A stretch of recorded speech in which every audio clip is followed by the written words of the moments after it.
Fellow Nigerians, our nation is at a turning point. A silent war is being waged, not with guns or bombs, but with lies, sabotage, and greed.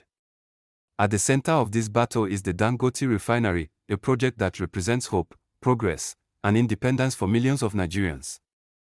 And standing against it are a handful of elites who have grown fat on our suffering, elites who would rather see Nigeria crawl in darkness than watch her rise in light. Let us remind ourselves of where we are coming from. For decades, the oil industry in Nigeria was not a blessing, but a curse. We sat on vast crude oil reserves, yet we could not refine enough to meet our needs. Our refineries were abandoned, underfunded, and deliberately sabotaged until they became scrap metal. Who benefited? Not you, not me, not the struggling worker at the filling station.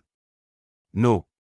It was a few powerful men and women, elites who controlled the importation of fuel, who created artificial scarcity, who forced Nigerians to queue for days, sometimes sleeping at petrol stations just to buy a few liters. They made billions while ordinary Nigerians suffered in silence. This is the painful history of monopoly in our oil sector. A monopoly not created by Dangote, but by cartels who built empires out of subsidy fraud and importation rackets.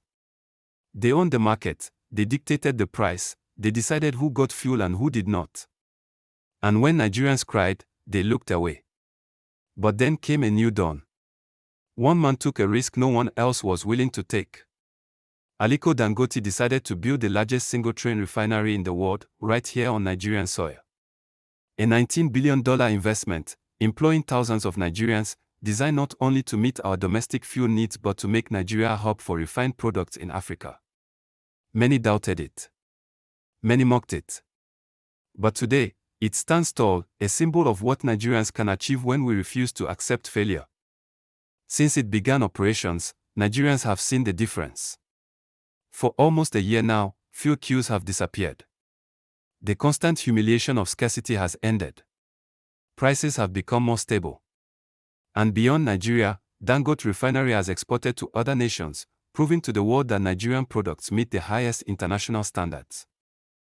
But instead of celebrating, some powerful interests are plotting.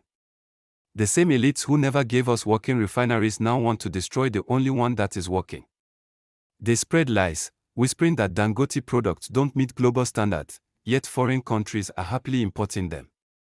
They cry about monopoly, yet for decades they enjoyed absolute monopoly, strangling Nigerians with their greed. They hide behind the unions, NUPENG and PENGASSAN, trying to block Dangote from distributing fuel directly to the people. But let's not forget, these are the same unions that watched as our refineries collapsed. These are the same unions that could not save Nigerians from endless queues. And now, suddenly, they want to be heroes. Nigerians are not fooled. Why are they fighting Dangote? Because for the first time, middlemen are being cut off. For the first time, Nigerians can get fuel without passing through the hands of cartels who add layers of profit at every stage. Dangote Refinery is a direct threat to decades of exploitation. And the elites know this. But here is the truth, if we do not protect this refinery, if we allow these elites to win, Dangote has options. Other African nations, and even countries outside Africa, would gladly welcome him. They would give him land, give him tax breaks, give him every support, because they know the value of what he has built. And if that happens, Nigerians will lose. Jobs will vanish, our fuel security will collapse, and we will return to the dark days of endless queues. Is that what we want? Do we want to go back to the suffering of yesterday just because a few greedy men cannot let go of their monopoly? Do we want our children to inherit a Nigeria where progress is destroyed before it can bear fruit? My fellow countrymen, this is not just about one man's business. This is about our future. Dangote Refinery is more than a refinery, it is a national treasure. It represents freedom from dependency. It represents pride in what Nigerians can achieve. It represents jobs, stability, and hope. The elites will try to divide us. They will whisper lies. They will pay agents to sow doubt. They will use their media to spin stories. But we must not be deceived. We must stand together as one people and say, enough is enough. To the workers, to the students, to the market women, to the unemployed youth, to the leaders of tomorrow, this is your fight too. Defend this refinery, defend our progress, defend Nigeria's dignity. Speak up in your communities. Use your voice on social media. Let the elites know that Nigerians are awake and watching. Because this battle is bigger than Dangote.